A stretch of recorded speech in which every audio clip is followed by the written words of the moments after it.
Hi guys, back again to share a couple books. These are not as new. One is actually from last year, but super funny.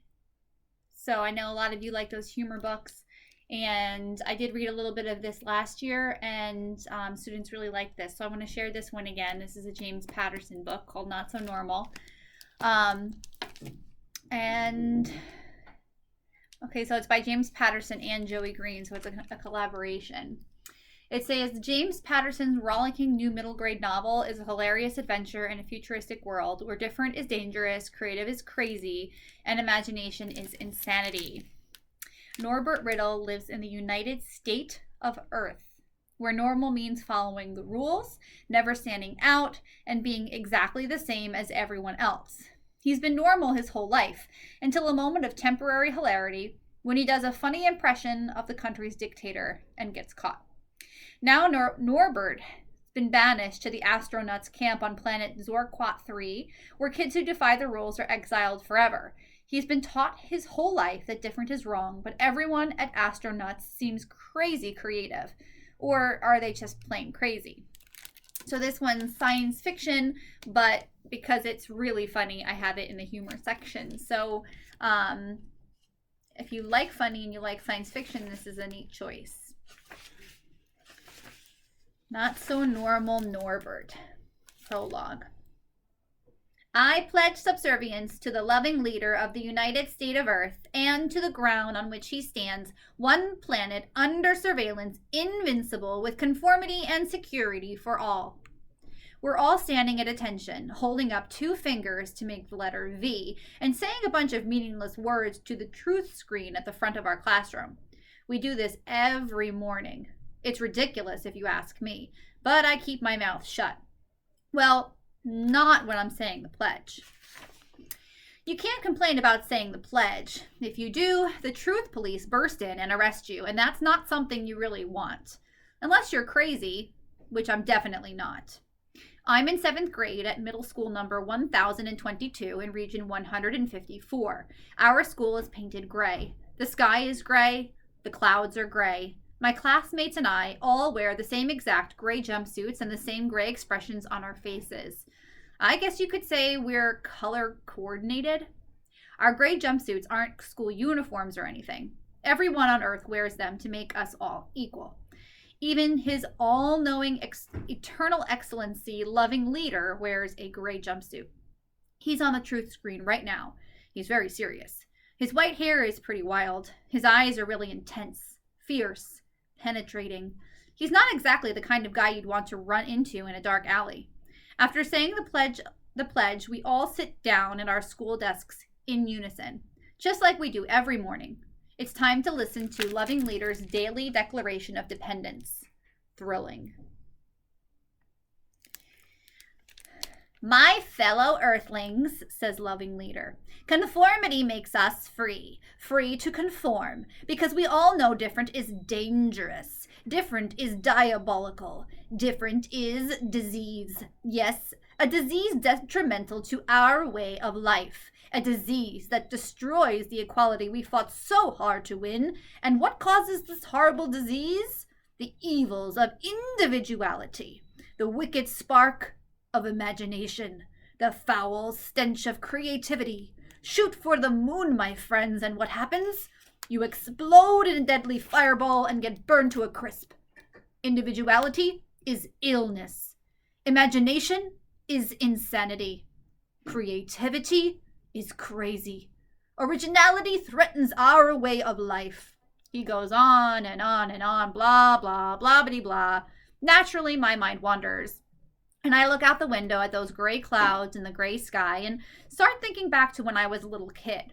I remember my father playing fetch with me and my mother singing a lullaby before tucking me into bed and kissing me goodnight.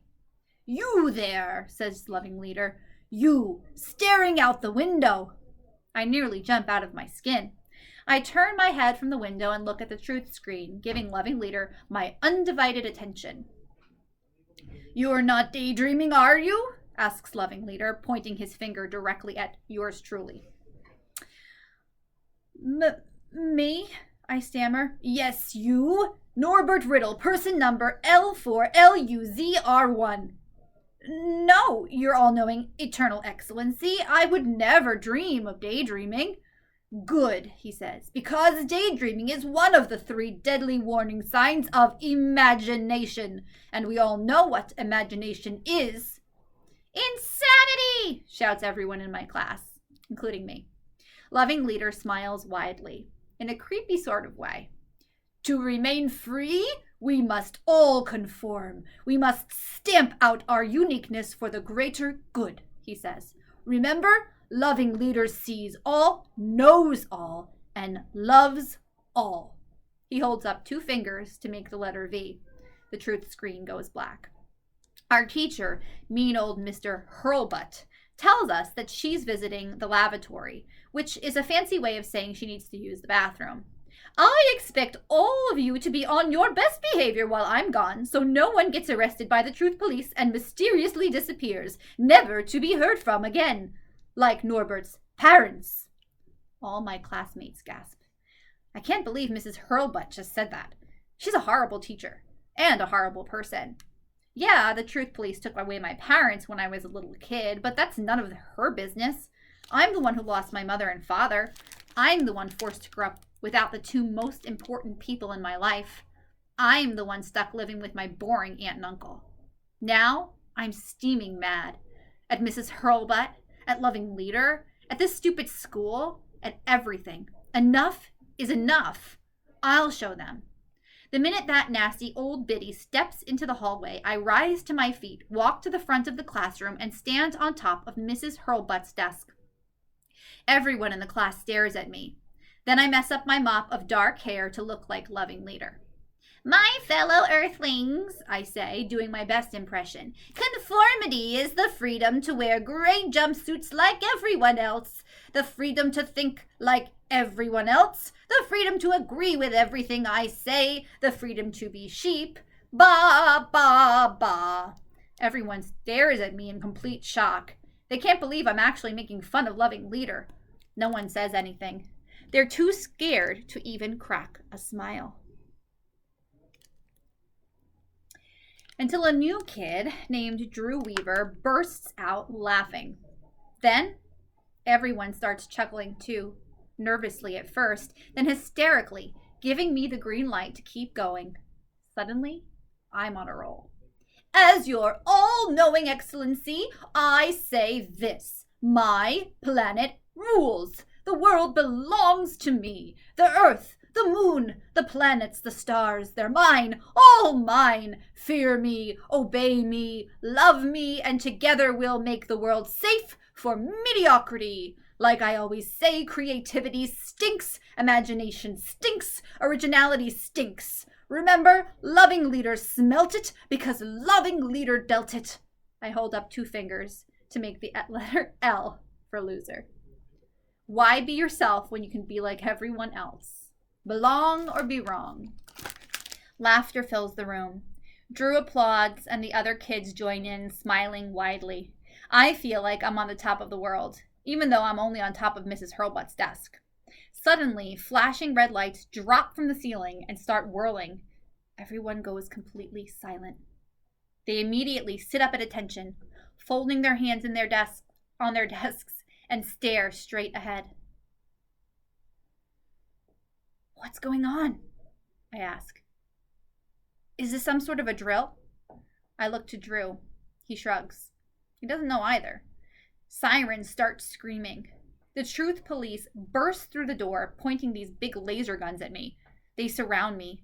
Without warning, Loving Leader appears on the truth screen and points his finger at me. Loving Leader sees all, knows all, and loves all. You're under arrest, say the truth police, for being different. They slap handcuffs on my wrists and drag me from the room. Was it something I said? So that was the prologue of this story. So I like how they're mixing the science fiction, that dystopian society, with something with humor. So it's definitely I think a unique take And it's by a very well-known and popular author, James Patterson. I know a lot of you guys like his other funny books, but this one's, I feel, very different. And I think it's got a cool cover too. So if that's something that you're interested in, we have this one for you available at the Puma Den. Thanks for watching.